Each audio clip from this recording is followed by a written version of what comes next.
ओम नमः शिवाय। शिव भक्तों, आपका स्वागत है हमारे चैनल भक्ति कथा संग्रह में।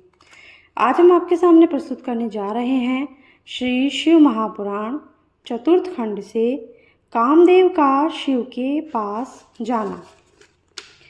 सब देवताओं ने विचार करके शिवजी से विवाह की बात सोची। इंद्र ने कामदेव को बुलाकर उससे कहा, तुम शिवजी के पास जाकर उनमें काम उत्पन्न करो जिससे पार्वती का विवाह उनसे हो सके। ब्रह्मा जी के वरदान के अनुसार तारकासुर को केवल भगवान शिवजी का पुत्र ही मार सकता है। कामदेव बोला, मैं इस कार्य को अवश्य पूरा करूंगा। कामदेव शिव की माया से मोहित होकर बसंत और रति के साथ वहां जा पहुंचा जहां पर भगवान शिव तपस्या में लीन थे। वहां पहुंचकर कामदेव ने अपनी माया फैलाई। उसने सुंदर सुंदर फल और फूलों से वन उपवनों को सजा दिया।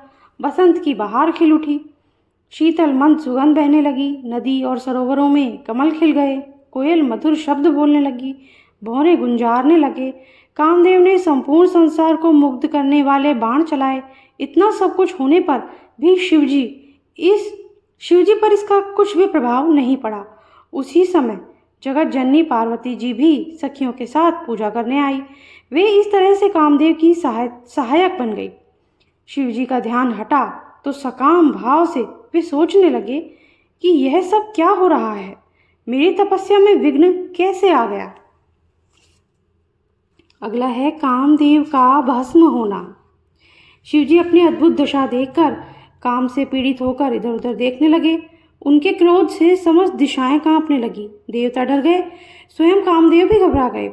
कामदेव को धनुष धारण किए देखकर भगवान शिव के क्रोध में और बढ़ोतरी हो गई, जिससे उनका तीसरा नेत्र खुल गया। उनके तीसरे नेत्र की अग्नि से कामदेव उसी प्रकार भस्म हो गया जैसे कोई फल वृक्ष से गिरकर समाप्त हो जाता है। यह देखकर पार्वती अपने घर चली गई।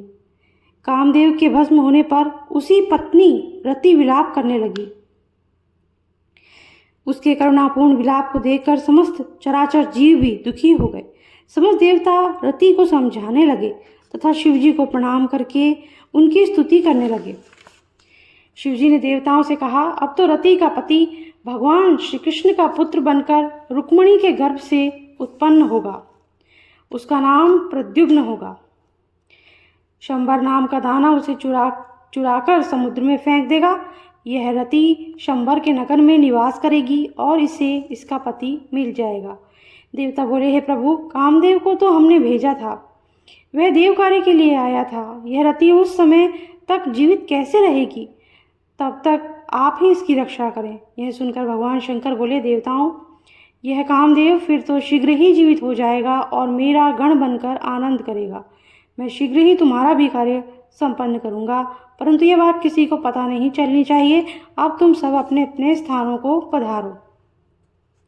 अगला है पार्वती को नारद का उपदेश। कामदेव के भस्म हो जाने के पश्चात पार्वती जब अपने घर पहुंची तो उन्हें 24 घंटे खाते पीते, उठते बैठते, सोते जागते शिवजी का विरह सताने लगा। तब एक दिन ऋषि नारद घूमते फिरते हिमाचल के यहाँ पधारे। हिमाचल ने नारद का आदर सत्कार करके बिठाया। इसके पश्चात हिमाचल ने नारद जी को कामदेव के भस्म हो जाने और पुत्री पार्वती के द्वारा शिव पूजन का समाचार सुनाया। नारद जी पार्वती के पास जाकर बोले, हे पार्वती, तुमने बिना तप किए भगवान भोलेनाथ को प्राप्त करने की कोशिश की थी और तुम्हारे अंदर कुछ अभिमान भर गया था। अब तुम भगवान भोले शंकर को प्राप्त करने के लिए तप करो। नारद जी ने पार्वती को ओम नमः शिवाय पंचाक्षर मंत्र की दीक्षा दी। उसकी विधि बताकर नारद जी वहाँ से चले गए। तो इसी के साथ आज का ये वीडियो हम समाप्त करते हैं। अगर आपको अच्छा लगा हो तो लाइक कर दीजिए और अगर अब तक आपने चैनल को सब्सक्राइब नहीं किया है तो सब्सक्राइब कर दीजिए, बेल आइकन प्रेस कर दीजिए ताकि हमारे आगे आने वाले वीडियोज़ आपको आसानी से मिल सकें। Thank you. जय शिव शंभू।